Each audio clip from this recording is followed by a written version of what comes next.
Hai semuanya, berjumpa lagi dengan saya Melvia Sundalian di channel YouTube Sekolah Tinggi Farmasi Indonesia.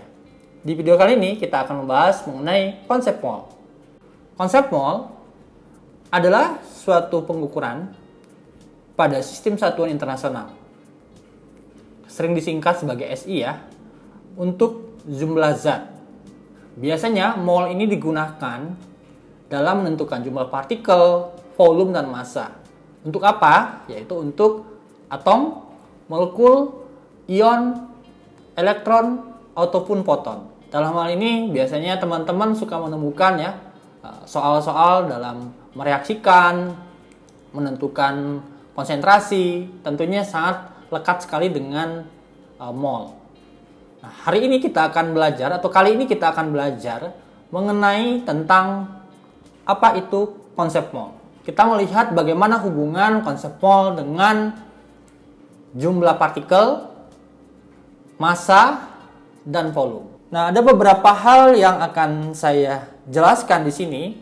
Kalau teman-teman lihat pada tampilan di layar, bisa dilihat di sini kita akan melihat hubungan antara mol, di mana mol ini bisa dikatakan menunjukkan jumlah zat ya, baik itu atom, molekul, kemudian bisa foton, bisa senyawa gitu ya. Nah, dalam hal ini mol ini bisa dihubungkan. Kita bisa menghubungkan dengan volume, kemudian nanti akan ada hubungan dengan massa dan jumlah partikel.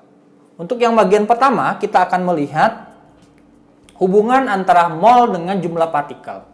Jika kita lihat di sini, hubungan antara mol dengan jumlah partikel adalah bahwa satu mol zat itu sama dengan banyak zat tersebut mengandung sebanyak bilangan Avogadro, ya, Avogadro, yang dilambangkan dengan L besar. Jadi kalau seandainya dilihat di sini, nah bilangan Avogadro ini menunjukkan jumlah berapa, gitu ya? Jumlahnya adalah sama dengan 6,02 kali 10 pangkat 23 butir partikel. Jadi butir partikel di sini bisa saja dalam bentuk atom, molekul, ataupun ion. Jadi kalau seandainya kita lihat hubungannya, berarti 1 mol itu sama dengan 6,02 kali 10 pangkat 23 butir partikel. Nah, sekarang bagaimana rumusnya? Jadi teman-teman sudah bisa terbayangkan gitu ya, bagaimana rumusnya kalau kita menghubungkan antara mol dengan jumlah partikel. Kita bisa lihat di sini. Jumlah partikel atau dilambangkan dengan N itu sama dengan mol. Jadi mol ini bisa kita lambangkan dengan N kecil di sini dikali L. Jadi mol dikali L. L ini adalah bilangan Avogadro.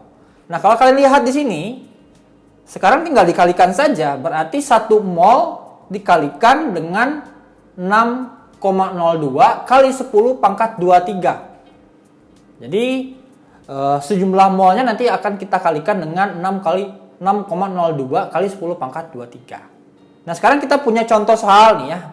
Jadi kalau kita lihat sekarang contoh soalnya adalah coba teman-teman hitung gitu ya, jumlah atom dalam 6 mol FeCl3. Jadi senyawanya adalah FeCl3 ya. Nah, kita hitung ya, tinggal dimasukkan saja dari persamaan tadi.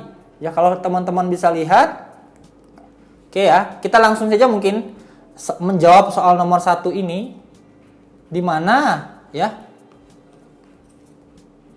6, kita tinggal kalikan saja ya. Jadi mohon maaf kalau seandainya saya tidak menuliskan lengkap alur menjawabnya, tetapi kita akan jawab secara langsung. Nah, sekarang 6, rumusnya adalah tadi kan jumlah partikel. Jadi kita akan menentukan jumlah partikel dari 6 mol FeCl3. Berarti rumusnya adalah jumlah partikel atau N besar sama dengan, nah kita lihat berapa molnya dalam senyawa FeCl3 ini adalah 6 mol ya. 6 mol kita kalikan dengan, lihat di sini ya, bilangan Avogadro tadi berapa? 6,02 kali 10 pangkat 23. 6 kali ya 602 sama dengan 36,12 ya kali 10 pangkat 23 butir partikel ya. Kita singkat aja ya, BP. Butir partikel ya. Nah, gini aja ya. Oke. Ini bisa kita bisa perkecil lagi ya. Bisa menjadi misalnya 3,612 kali 10 pangkat 24 ya. Nah, begitu. Sekarang untuk soal nomor 2. Nah, kalau dilihat di sini adalah kita sudah soal yang pertama adalah menentukan jumlah partikelnya, berarti dikalikan. Nah, sekarang kalau kita lihat dari soal nomor 2 ini, hitung jumlah mol dari 2 kali 10 pangkat 24 partikel senyawa NaCl.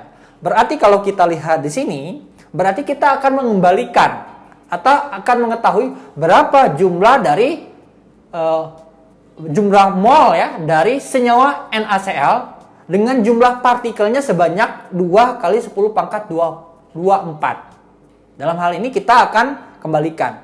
Jadi rumus ini bisa berubah. Jadi kalau teman-teman lihat, jika kita menentukan jumlah partikel dikalikan, sekarang kalau kita lihat yang kita cari adalah molnya.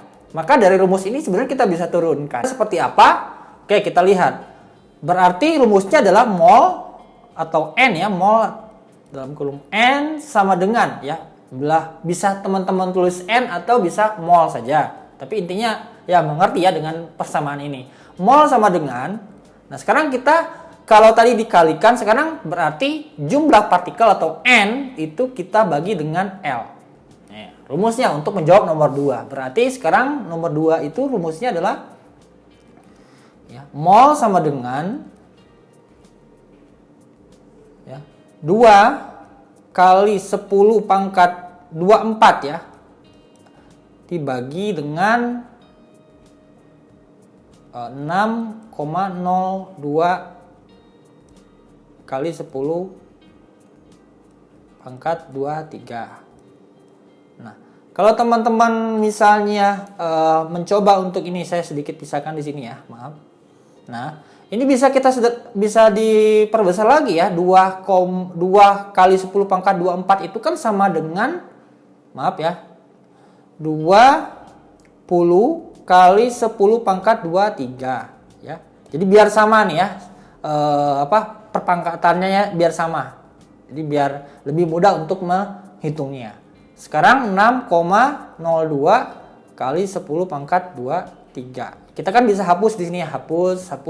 Tinggal 20 dibagi 6,02. Oke, jawabannya adalah sebanyak 3,32 ya.